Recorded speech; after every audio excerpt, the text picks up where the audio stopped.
Fox News alert and new information pouring in from police after an Oregon high school is put on lockdown following a report of shots fired inside the school. SWAT team members racing to that campus in Troutdale as a suburb of Portland, Oregon. More than 2,000 students attend that school. We're now told that the shooter is dead. Let's listen in to the live scene. At noon, I'll bring more information to you. As Lieutenant Alexander said, the investigation will continue throughout the day. And I'm very, very sorry for the family and for all the students and everybody who will be impacted by this tragic incident. Like I said, we'll have an update at noon. Thank you very much. Now we have Linda Florence, Superintendent, Reynolds School District. This is a very tragic day, one that I had hoped would never ever be part of my experience. And as we are able to get more information, the district will provide that to the public. We feel very sorry for our parents. Our kids were absolutely wonderful today exiting the building. But as I said, we will have a press release later as we get more information. Thank you. We're not taking any more questions this time, but it's important to stress this is again, continuing investigation. Please stay away from the Reynolds High School area. Parents, please be advised, pick up your students at the Wood Village Fred Meyer, 223rd and Gleason. We'll be pushing out updates through the hashtag RH-shooting so that you have information as we get it and are able to release it. We'll also be doing further releases as we go throughout the day. Are there any more injuries besides the student who is shot? My understanding, they're still investigating the school. They're still going through the school. My understanding that is it. Its initial indications are that is it. But we're still working the investigation. Okay. Well, the situation is contained. The shooter is deceased. We're now working on reunifying the students with the parents over at the Wood Village, Fred Meyer, 223rd and Gleason. So please pass that out. Again, we'll push out information through the RH-shooting hashtag as well as through Flash Alert on news releases that we develop as we get more information and more details become available as we figure out what occurred and what went on. Okay. So we are still moving students out of the school. My understanding is most of them are out, if not all of them. But we are continuing to work towards that and get them out, evacuated, cleared, and then reunified with their parents. So again, please, parents, 223rd and Gleason, the Wood Village Fred Meyer parking lot, they'll be able to pick up their students there. Has anyone been transported by ambulance? Again, we'll talk more about that as far as when we have those details, okay? Again, I can't confirm any details on what was used, a weapon or anything like that, as far as what type. That we'll have that information later today once the investigation develops, okay? So we'll let you know as soon as we know more, okay? Can you confirm if the teacher was injured? I don't have those details with me. I will let you know as soon as those details are able to be released as the investigation continues, okay? Thank you. You don't necessarily mean that no one else was injured. You just mean that was it in terms of fatalities? That's my understanding. Yeah, initial indications. Yes, that's it. More injuries, but you're not sure.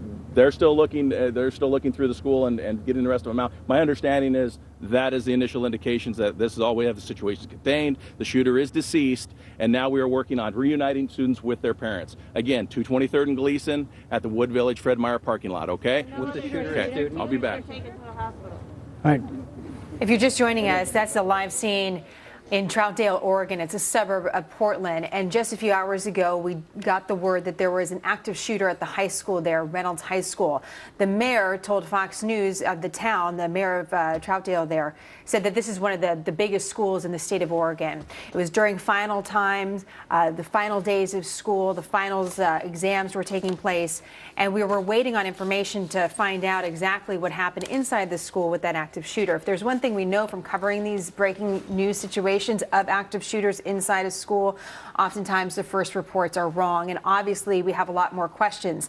The headline that we received, though, from this news conference, this makeshift news conference we just listened into, is that the gunman is dead, but also that one student is also dead. Adam Housley's live in our West Coast News Hub with more. I know, Adam, you've been working the phone. What have you learned?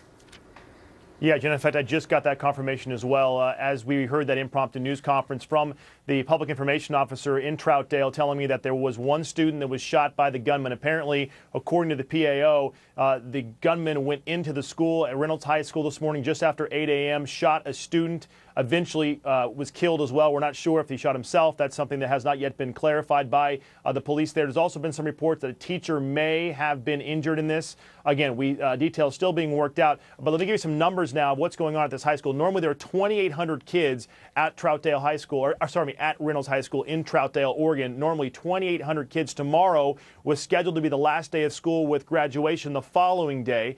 This, again, shooting happened this morning. We're told not everybody was necessarily there when the shooting happened this morning. The school resources officer, we're told, was on duty at the time this all went down. They sometimes have 2 resource officers. We know one was there for sure. There's no check-in or security policy at the school. There's no metal detectors, for example, for students to walk through at Reynolds High School. We were told originally they had students coming out. We saw some of the video here on Fox. Students coming out with their hands up. That's normal procedure. They take them across the street. They then interview them. That was at a Safeway parking lot. They've since been moved down the street to a Fred Meyer parking lot, where those who are witnesses are being interviewed and parents are being reunited with their students there. We're told FBI, ATF, officers from nearby cities like Gresham, Oregon also responded. They were to aid Troutdale. Crime scene investigators are there as well. We also have tactical teams that are still and medical teams that are still on scene. More than 100 responders are there as of right now. The Multnomah County Sheriff's Office has been very good about getting information as well. And at this point, we're told the gym has been cordoned off as a crime scene, and they're still going room to room. There's still different reports out there, Jenna, that students may be hunkered down with teachers, which is, again, a part of policy at a lot of schools that do these type of drills when there is a drill. And unfortunately, when it becomes serious, they do that. They hunker down. They lock room doors. They go into places where they can basically barricade themselves. There's still reports of that happening. So what happens at this point is officers will literally go through every nook and cranny of Reynolds High School in Troutdale, Oregon, to ensure that everybody is safely and securely removed from that high school and there are no other threats or dangers. But at this hour, we're told the shooter is dead, as well as one student, Jenna. As this continues to unfold, we did have that impromptu press conference about 5 minutes ago here on Fox. Another one expected in about a little less than 2 hours, according to their spokesman there. But Jenna, at this point, 2 dead. Tragic scene, and definitely very difficult for students and people to deal with just in the suburb, just outside of Portland. You know, Adam, let me just stay with you for a moment. You have some great information for us, and I know you were able to touch base with some of the local law enforcement. We're taking in a live scene for our viewers. Again, the aftermath of this that continues at this high school. An investigation. These law enforcement officers taking a look at this car. Anyone's best guess at whose the car belongs to and why they're taking a look at that. But that's the live picture we have right now. Adam, in your conversations, did anyone indicate any sort of threats to the school or any concerns, any sort of premeditation, if you will, to this attack coming today? We've asked those questions, Jenna. As you know, in these situations, unfortunately, have covered them before. Law enforcement will generally err on the side of caution. Of course, that's all being looked at. They'll go through the student's Facebook account if he had one, or he or she had one, Twitter. They'll go through all those type of situations. They'll look at any possible postings, any possible chat room type ideas. They'll go through all of that stuff. They'll talk to other students, as you know, as this investigation goes forward. And I can tell you what's interesting is you see the parents here, some of the video that they showed earlier with the parents waiting nearby.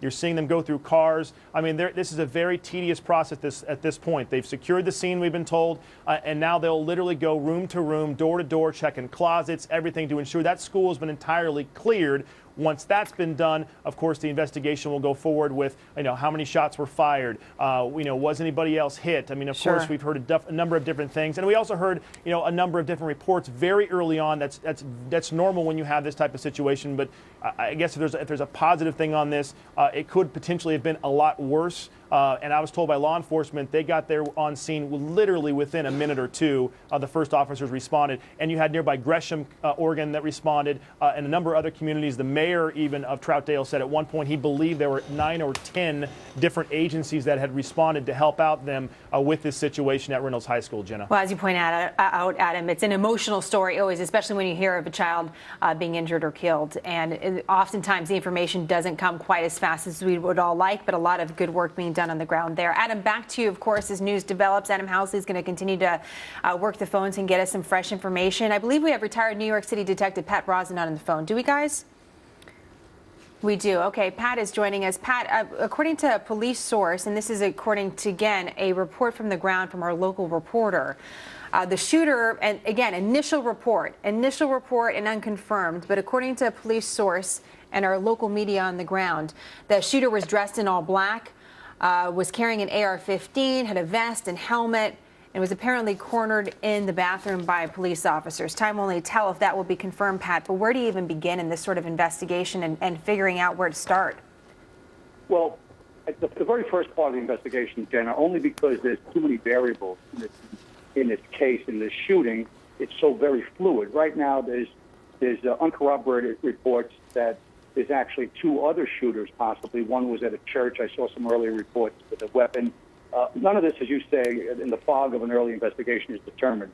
But the primary focus of the investigators right now is to identify the gunman who's deceased and see if they can contact his family and find out who he left the house with today or who his buds are, so that they can identify these hundreds and hundreds of students who are funneling out of the school and make sure that a potential other bad guy does not slip through the cracks. Absolutely. So the identification is key. Well, the question that always comes up in any of these stories, Pat, is why? Why would someone do this? Well, I mean, I would imagine gradually the detectives will cobble together some manner of a motivation on his part, however twisted and skewed it may be. Impossible to say, as you've seen in the past, and I've been on with several of them with you in the past. Oftentimes, it generates from a perception of being bullying or a dislike of a teacher or some kind of a slight or dislike of a fellow student. But we have no independent evidence or factual data to support that at this time. Right now, the only facts we have is what you conveyed and some other uncorroborated reports. And here we are on the final days of school for this high school, everyone moving towards graduation, taking some of their final exams. That's all we really know as far as facts is what the school was going through. A big school, as Adam mentioned. Pat, what about the response? Interesting to note that there's local law enforcement, but yet the FBI and the ATF involved right away. What do you make of that? I think it's awesome, and I think it's a manifestation of training and protocol and policy in the wake of these horror shows like the shooting up in Connecticut, the slaughter up there a couple of summers ago. I think all the agencies are now working in lockstep, as you can see, with active shooter policy and protocol. And that's why you got that dynamite response. And thank God, because it's all about creating a frozen zone and containing and isolating so that to increase the probability of safety for the civilian and the faculty and the students.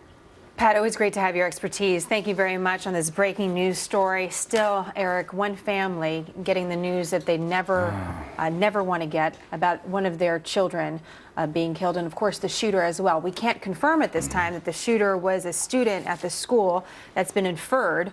But a lot still to learn on this developing story. Such a tragedy, and so many questions also because this was apparently the last day, second to last day of school. We saw what happened with Elliot Rodger in Santa Barbara. He picked a day before school was going to break to commit his atrocity. So we'll see what happens as this story develops. Of course, we'll get another update from the police. And a little later on in our newscast, the mayor of Troutdale, Doug Dost, will join us with the very latest. Stay with the Fox News Channel as this story continues.